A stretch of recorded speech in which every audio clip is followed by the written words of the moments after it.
Buenas tardes, hoy vamos a continuar con el desarrollo de la unidad número 13. Para terminar la misma el día de hoy, el día viernes, abordar la número 14, que sería el contenido para el examen del día 10 de abril. Bien, dentro de las actitudes que asume el demandado, dentro de una demanda, hablábamos el otro día de varias y nos faltaban dos, me parece. La otra actitud que puede asumir el demandado es la contestación de la demanda y excepciones de fondo o perentorias. Es en esta actitud cuando verdaderamente surge la oposición del demandado. En las otras, como vimos, solo había unas posturas tibias, unas posturas no de fondo, no de hielo. En esta sí. En esta surge la verdadera oposición del demandado. Aquí sí surge el litis, el pleito, ya que plantea excepciones que van a atacar el fondo de la pretensión, asunto o negocio, de acuerdo con la pretensión jurídica invocada por el demandante y cuya decisión hará el juez en sentencia. Es importante acotar en esta actitud que las excepciones perentorias son las que atacan el fondo del asunto, atacan la pretensión del actor. Estas excepciones no aparecen, a diferencia de las dilatorias, no aparecen nominadas en ninguna ley. No aparecen nominadas en ninguna ley, puesto que si existiera un número clausus de excepciones, no se podría hacer, porque depende de la pretensión, así va a ser la excepción perentoria que vamos a plantear. ¿Por qué razón? Porque, como les digo, esta va a atacar el fondo del asunto.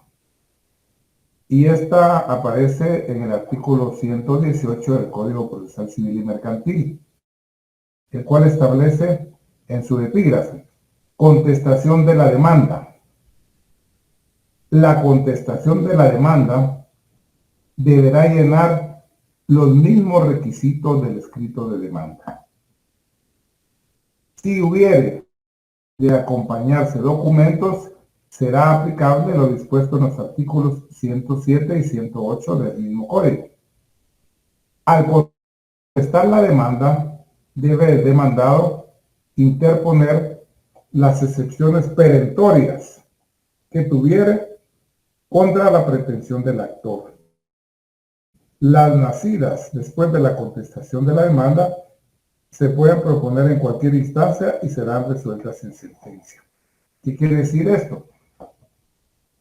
Que cuando nos oponemos a la pretensión del demandado, debemos plantear excepciones perentorias que ataquen, que destruyan la pretensión del demandado, la pretensión del actor, perdón. Por eso dice el segundo párrafo de este artículo: al contestar la demanda, debe el demandado interponer las excepciones perentorias que tuviere contra la pretensión del actor. Hasta ahí. Pero también podrían surgir en el devenir de la demanda otras excepciones perentorias. Y ya pasó ese momento de la contestación de la demanda donde las interpuso. Pero este artículo le faculta al demandado que puede interponer otras excepciones perentorias, al indicar que las nacidas, es decir, las excepciones perentorias nacidas después de la contestación de la demanda, se pueden proponer en cualquier instancia y serán resueltas en sentencia.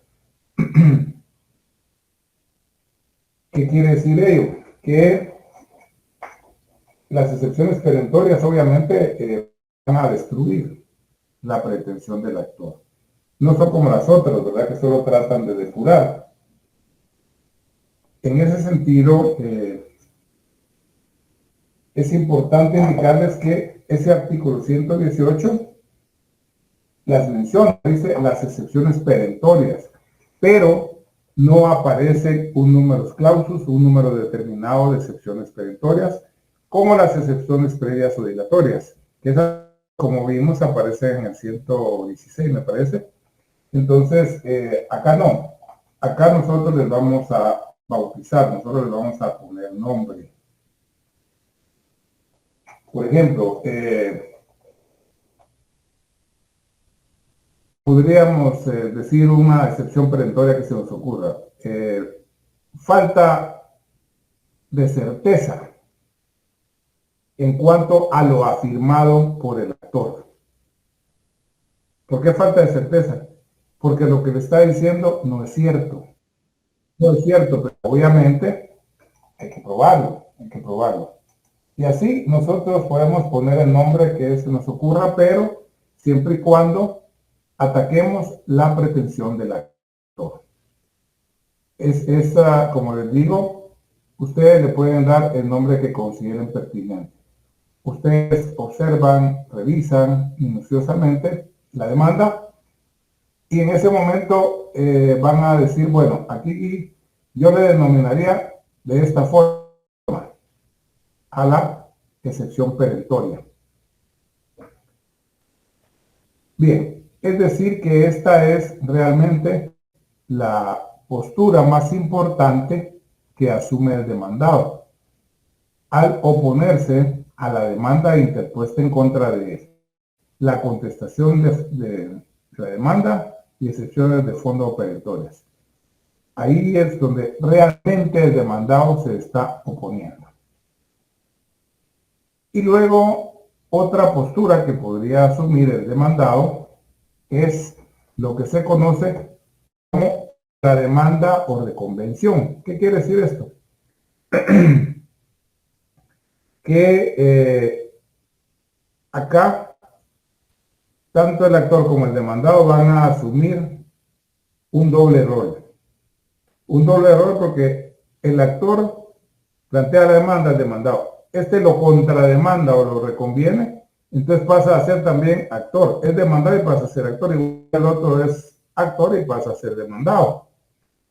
Esta actitud es consecuencia de la anterior, por la cual ambas partes adquieren una doble calidad, pues el demandado a su vez emplaza al actor o demandante. La ley permite que el demandado, al contestar la demanda, pueda reconvenir al actor, en cuyo caso se emplaza a este, al actor, para que pueda a su vez hacer el mismo recorrido del demandado que quedó anteriormente explicado. Es decir, también si hay una reconvención o contrademanda, también se debe emplazar al actor para no violarle su derecho de defensa. Y él también pues se podrá oponer a esa reconvención o contrademanda. Se los voy a poner con un ejemplo bien sencillo. Digamos que ya existe una sentencia de un juicio oral de fijación alimenticia. Ya existe la sentencia. Ya el obligado ha cumplido con su obligación de prestar alimentos. Pero resulta que, como ahorita todos somos testigos que se ha incrementado el valor de la canasta básica, la madre de los niños considera que la cantidad de dinero que le pasa en concepto de alimentos el padre de estos niños ya no le alcanza. Ya no le alcanza. Pero resulta que también, aparte de que ella está pidiendo eso, ella ya tiene otras condiciones personales. ¿Qué quiere decir esto? Digamos que la madre pues estudió Derecho y se gradúa y consigue un mejor empleo que el que tenía anteriormente. Entonces resulta que ella ganaba, por decir un número, 10,000 quetzales. Y ahora resulta que ya graduada va a ganar el doble, va a ganar 20,000. Y eso obviamente lo sabe el demandado, el obligado a prestar alimentos. Entonces viene la madre y plantea un juicio oral de modificación de pensión alimenticia por aumento o por incremento, utilizando como argumento el alto coste de vida. Pues bien, viene el alimentante, es decir, el padre, y sus ingresos han disminuido. Han disminuido porque se quedó sin trabajo, consiguió otro trabajo, pero ganando menos de lo que ganaba cuando se le fijó esa pensión alimenticia. Entonces viene él y contrademanda o reconviene a la actora, solicitando que se modifique la pensión, pero al contrario de lo otro, es decir, que se disminuya. Se disminuya porque ya no gana lo mismo, él presenta documentos del trabajo nuevo que tiene, donde se establece, se indica que su salario es menor al que tenía anteriormente. Él no está evadiendo la pensión, lo que está haciendo es indicando que ya gana menos y que obviamente se le reduzca esa pensión. Entonces, por un lado tenemos a la actora o demandante, a la madre de los menores, que plantea el juicio oral de modificación de pensión alimenticia por incremento. Y por otro lado tenemos al demandado que reconviene o contrademanda a la actora para que se modifique la pensión alimenticia, pero que se reduzca la misma. Es decir, el objeto es el mismo. Lo único que en una quieren aumento y en otra quieren una reducción. Entonces, al final, durante la secuela del juicio, ambos deberán de probar sus extremos y será el juez el que al final tomará la decisión. Y podría decir, bueno, sin lugar la modificación por incremento planteada por la actora y sin lugar la otra, que se mantenga la pensión, podría ser un criterio, o decir, bueno, se reduce porque ya las condiciones del alimentante ya no son las mismas que cuando se fijó la pensión. Es decir, en ese sentido tendría que resolver el juez. Ese es un ejemplo muy sencillo para que les quede claro, ¿verdad?, cuál sería la situación en este caso. Luego tenemos lo que se conoce como presupuestos procesales,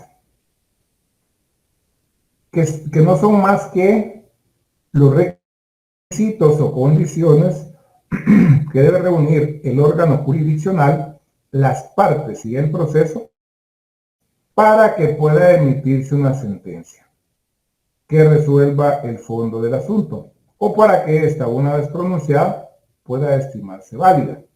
Y existen tres tipos de presupuestos procesales.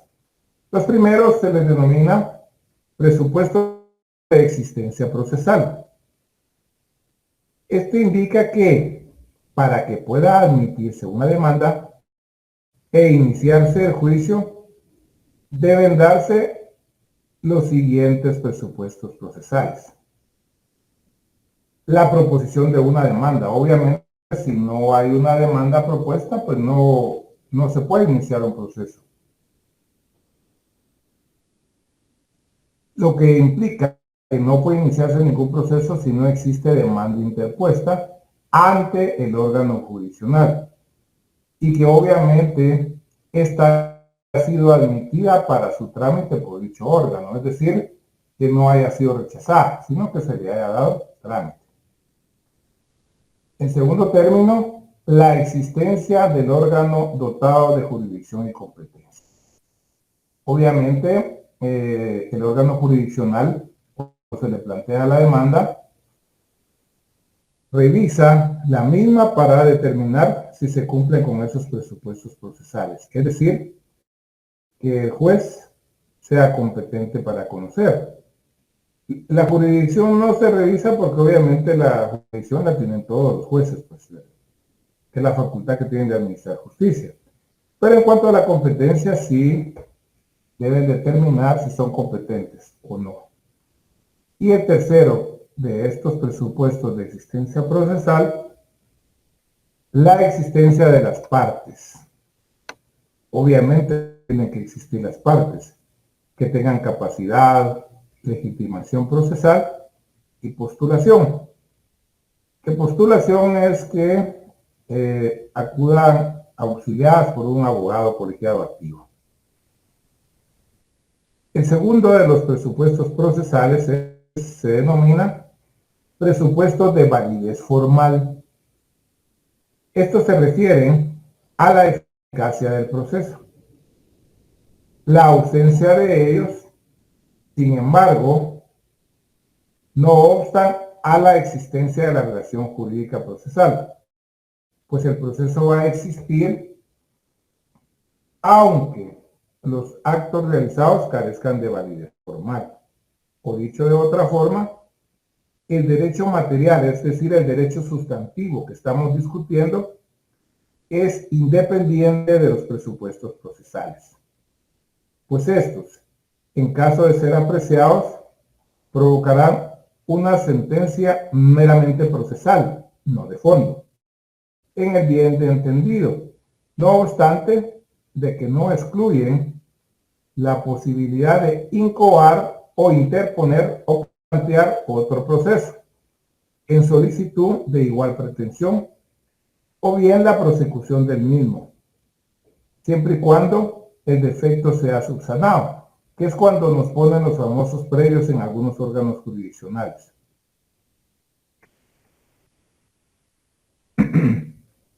Y tenemos como tercero de los presupuestos procesales la diferencia entre presupuestos procesales y excepciones procesales. La nota más característica de los presupuestos procesales, por su naturaleza de orden público, es la apreciabilidad de oficio por parte del juez. Es decir, que el juez, juntamente con el secretario, pues van a revisar que la demanda cumpla con los requisitos legales, los requisitos formales. En algunos centros de justicia de nuestro país existe lo que se conoce como jueces de admisibilidad, tanto en materia laboral como en materia de familia. ¿Y por qué existen estos?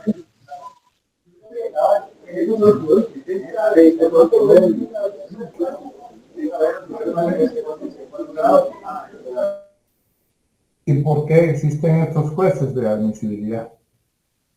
Existen para depurar las demandas, a efecto que cuando ya el juez competente conozca de las mismas, el juicio sea más dinámico, más rápido, que efectivamente se cumpla con los plazos que establece la ley. Y como les digo, el juez de admisibilidad revisa y si falta algún requisito y es subsanable, pone previo y lo tendrán que subsanar para que el mismo continúe. Y como les digo, normalmente en la actualidad hay en el Centro de Justicia Laboral, ubicado en el Boulevard de los Próceres, y en el Centro de Justicia de Familia, ubicado en el edificio de Sexteo, frente al Palacio Nacional en la Sexta Calle. Es decir, el juez debe apreciar de oficio esos presupuestos procesales. Pero, si se le pasara alguno, las partes podrán oponerse a los mismos. mediante, obviamente, la interposición de las denominadas excepciones procesales previas o dilatorias. Es decir, al juez se le pasó por alto que no era competente, entonces se plantea la excepción de incompetencia. Al juez se le pasó por alto que el mandato no estaba inscrito donde corresponde, ahí viene la excepción de falta de personería. Al juez se le pasó por alto que el nombre, ya sea del actor o del demandado, estaban malos, entonces ahí viene y puede interponer la excepción de falta de personalidad, y así sucesivamente. Es decir que el juez de oficio, junto con el secretario, como decía, de admisibilidad, donde hay, debe revisar que cada demanda cumpla con los respectivos presupuestos procesales. Y si no, pues las partes lo harán valer como excepciones. Luego de ello tenemos la clasificación de las excepciones procesales conforme a la doctrina. Doctrinariamente, las primeras excepciones que se conocen son, o se denominan, excepciones procesales previas o dilatorias. Este tipo de excepciones tienden a postergar la contestación de la demanda por defectos de forma o de contenido, o bien por la ausencia o no concurrencia de lo que constituyen presupuestos de procedibilidad, entre los cuales se encuentran algunas que constituyen presupuestos de validez del juicio que deben ser examinados de oficio por el juzgador, tales como la incompetencia, demanda defectuosa, falta de capacidad legal. Es decir que con las excepciones procesales previas o dilatorias, solo se va a depurar el proceso. Al final no se va a atacar el fondo del mismo. Se va a depurar porque muchas veces el demandado no cuenta con, así a la mano, digamos, con la documentación necesaria para hacer una buena oposición en contra de la pretensión del actor. Entonces, para ganar tiempo, plantea excepciones de este tipo, procesales previas o dilatorias. Y estas, como les digo, tienden a depurar el proceso. Y si las mismas son de puede volver a interponer la demanda por parte del actor en materia civil. Ahora en laboral ya les expliqué cuál es la situación. Luego, tenemos lo que se conoce como excepciones mixtas. Estas no son reconocidas en todas las legislaciones. Vienen a introducir una categoría intermedia entre las previas o dilatorias y las perentorias, que se constituyen en todo un medio para declarar inadmisible la demanda, sin realizar el examen de fondo, es decir, sin llegar a sentencia, por ausencia del derecho de acción, como la falta de cualidad, de interés, la prescripción, la caducidad, la cosa juzgada. Se dice en la doctrina que estas excepciones mixtas tienen la forma de las dilatorias, pero el contenido o el carácter de las perentorias. Ponen fin al juicio, pero no mediante una sentencia, sino mediante un auto. Es decir, aquí no se va a pronunciar sobre si existe o no el derecho, sino merced al reconocimiento de una situación jurídica que hace innecesario entrar a analizar el fondo del mismo derecho. Se resuelve, como les decía, mediante una sentencia interlocutoria o auto, es decir, el auto también se conoce como sentencia interlocutoria, pero no es al final una sentencia como tal, y va a tener fuerza definitiva. Luego tenemos siempre doctrinariamente las excepciones perentorias. Estas no son defensas sobre el proceso, sino sobre el derecho. no procuran la depuración de elementos formales del juicio, sino que constituyen la defensa de fondo sobre el derecho cuestionado.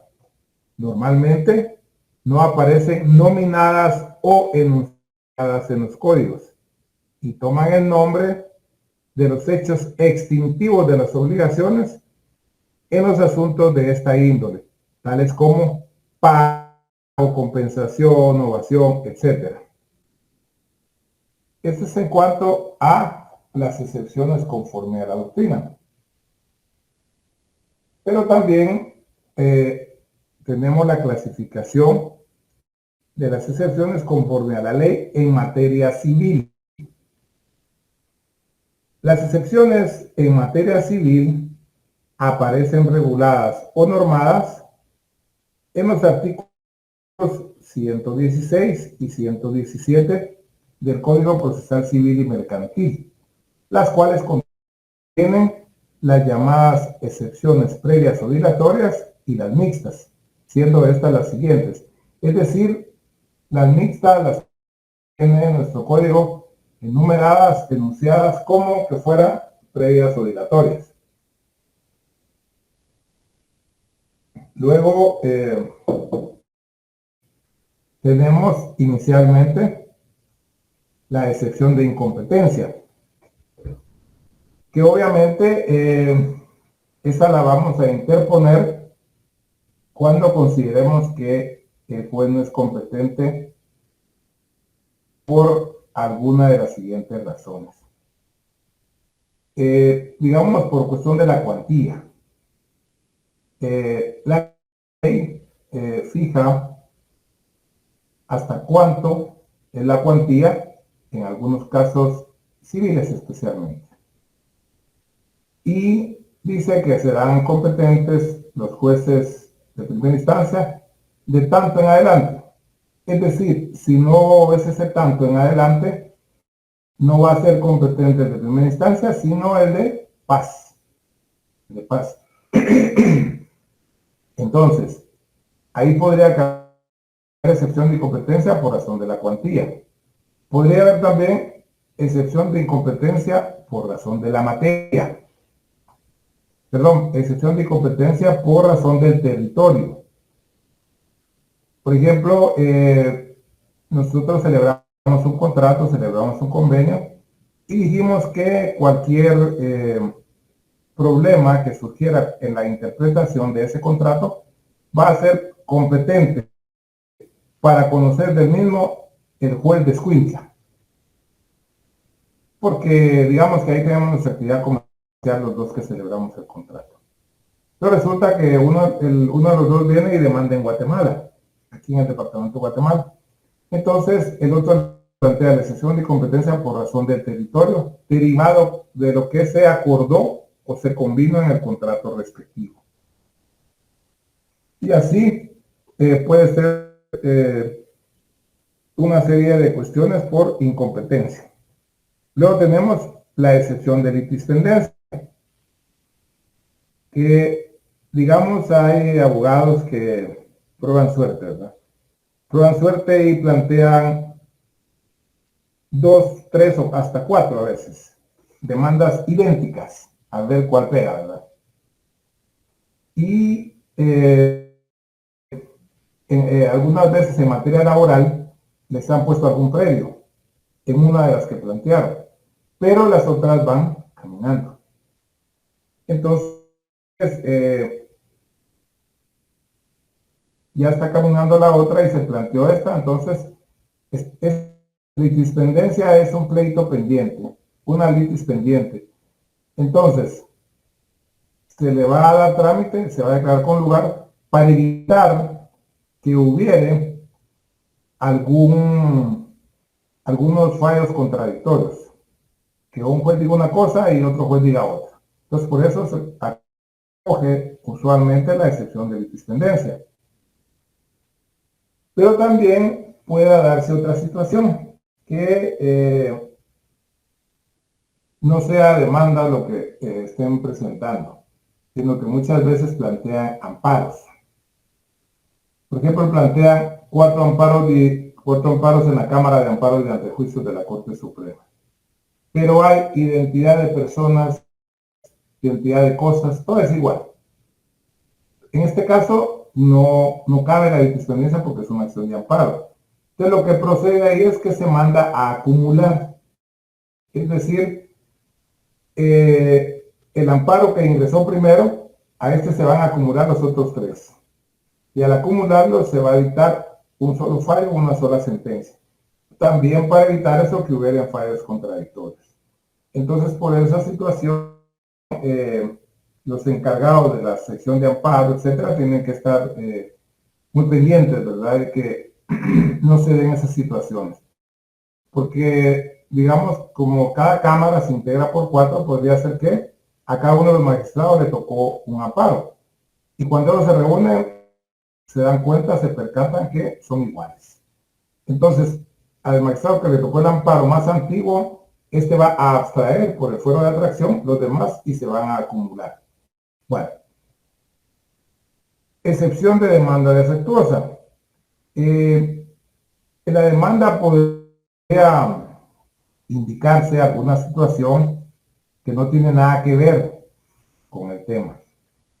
Y, o bien, se obvió algún requisito.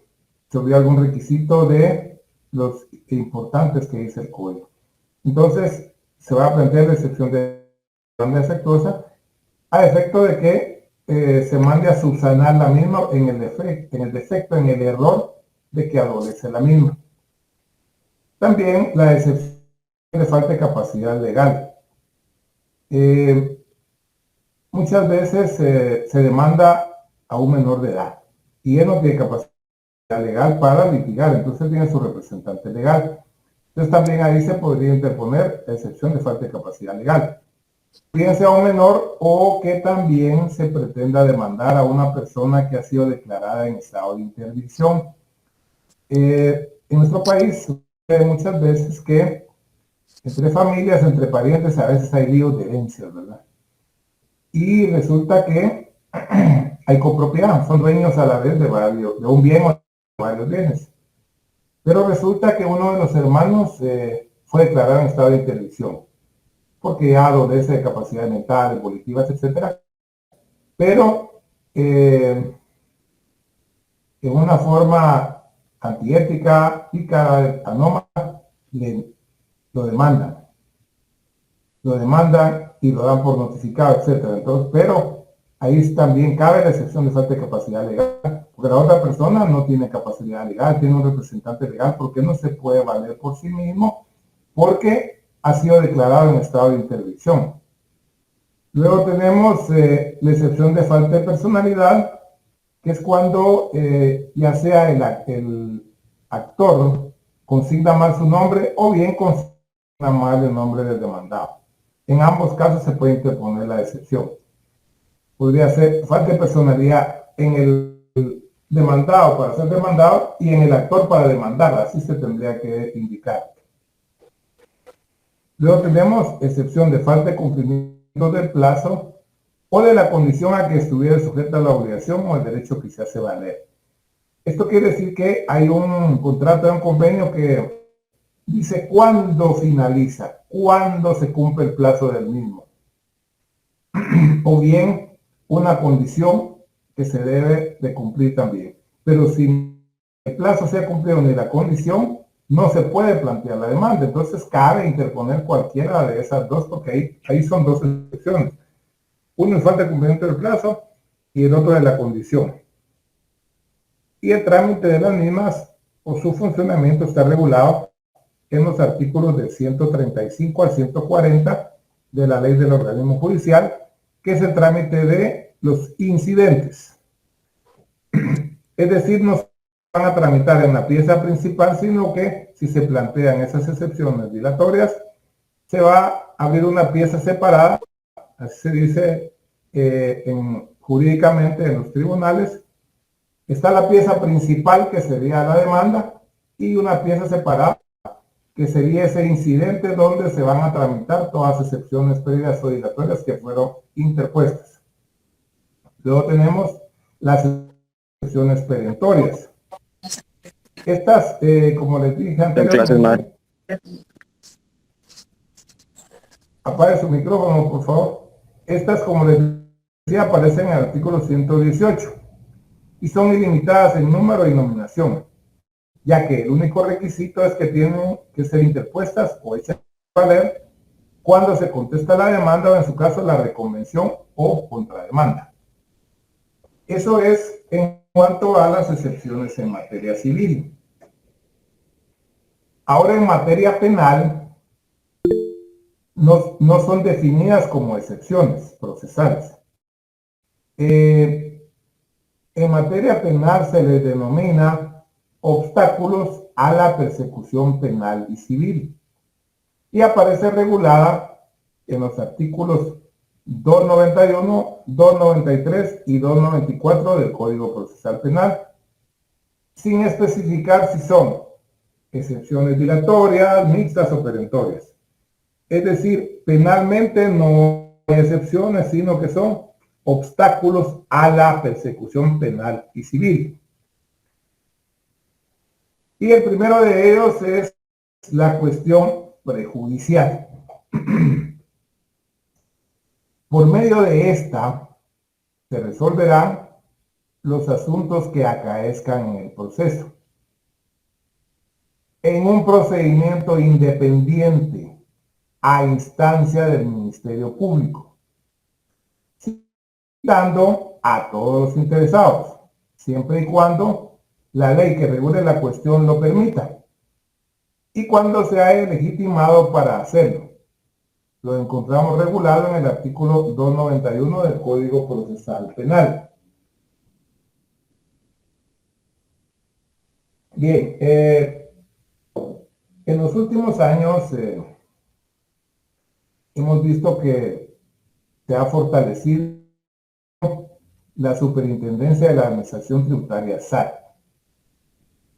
Pues resulta que hay ciertas actuaciones del contribuyente que en algunos casos podría ser cuestiones meramente administrativas y en otros ya podría ser un delito, puede ser constitutiva de un delito.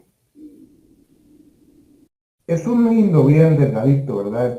El que se da en esa situación. Entonces ahí es donde podría surgir la cuestión prejudicial. Que digamos que a alguien lo demandaron por alguno de los delitos contra la administración tributaria que aparecen en el Código Penal. Pero la fiscalía correspondiente, al hacer un estudio, estima que eso no es delito. Eso no es delito.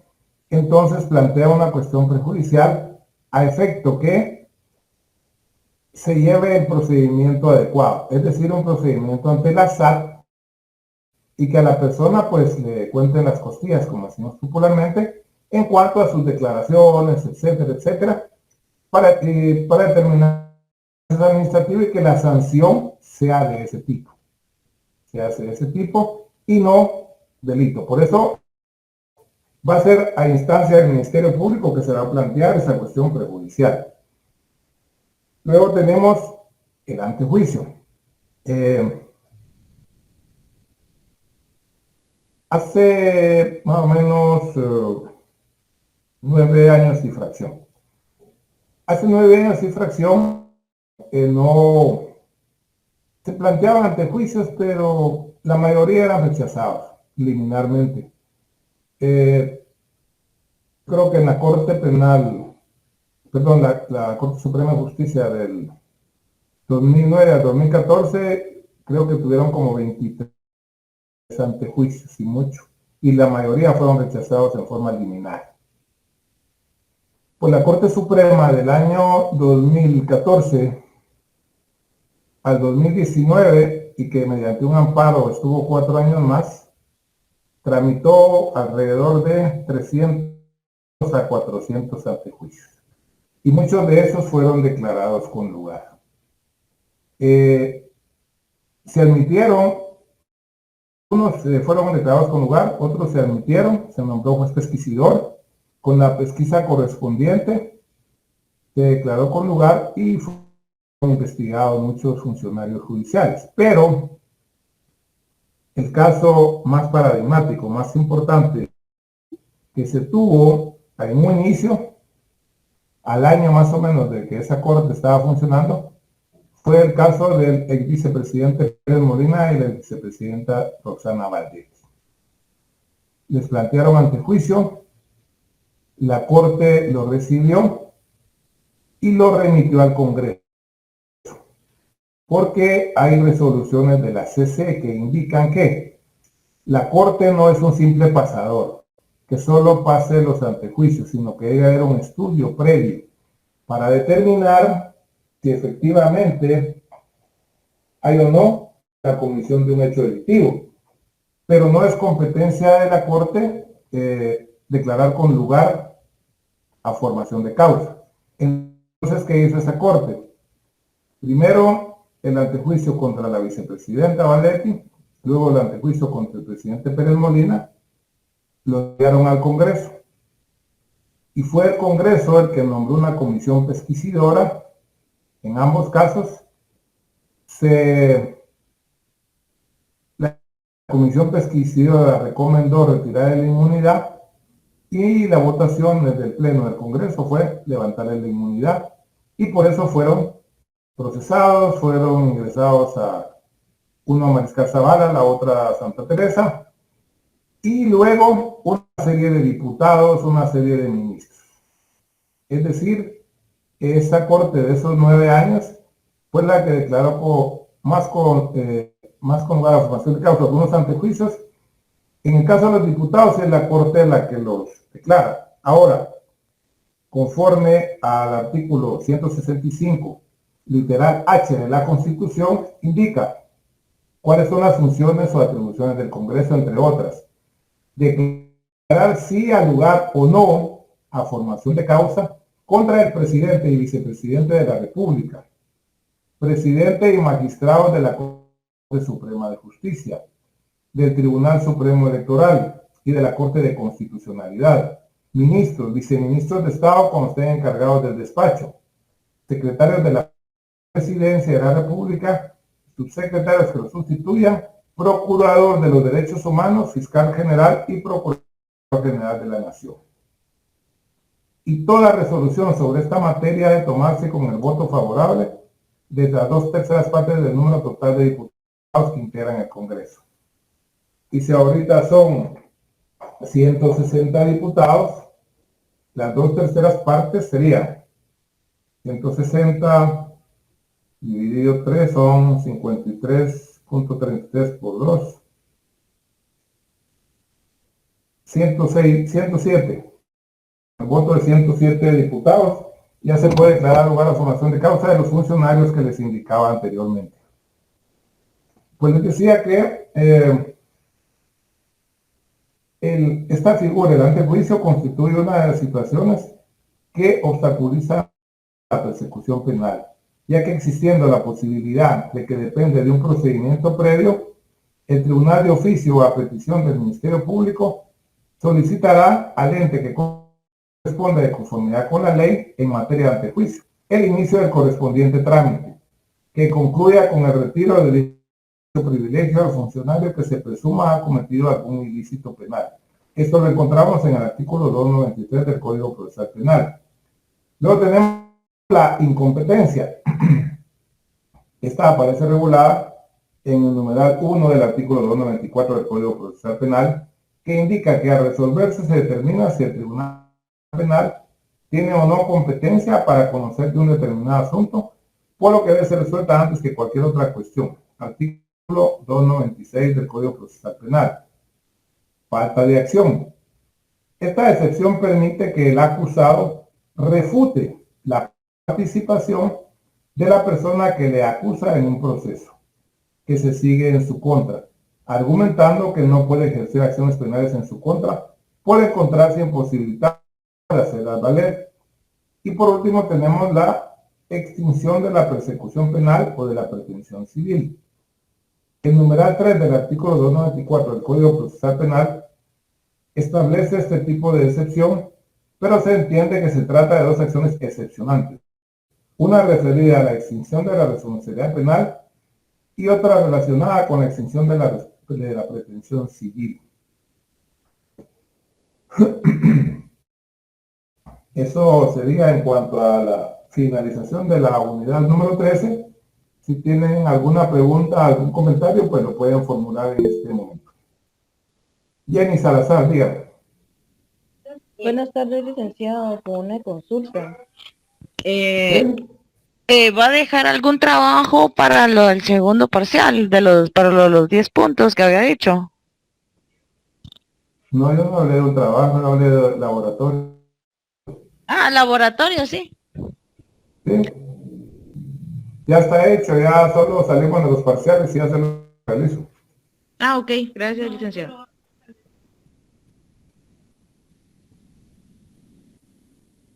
Bien, para ese laboratorio, por favor, quiero que lleven su código civil y su código procesal civil y mercantil.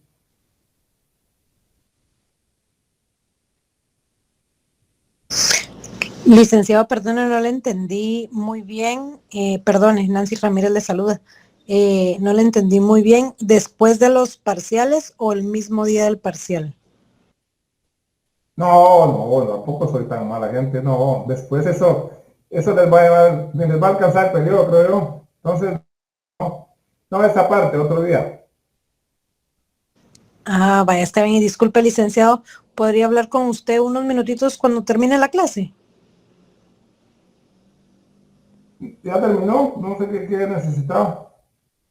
Ah, pero quería hablar con usted. Entonces, ¿cómo hacemos? Porque si quiere, o no sé, me manda su número, o no sé, no entiendo. Ah, vaya, le mando mi número, licenciado. Va, ¿está bien? Vaya, gracias, licenciado. Ahorita se lo mando por mensaje privado. Va. Feliz noche, Lick. Gracias, Bueno, Lick. Feliz entonces noche. ahí, Lick, muchas gracias, igualmente, Lick. chao. Lick. Adiós, Feliz Lick. noche, licenciado. Feliz noche, compañeros. Bendiciones a todos. Feliz noche, licenciado. Feliz noche, Lick. Igualmente, Buenas buenas noches, Lick. noches. Bye. Sí, en el chat de este porque es más fácil, no lo encuentro.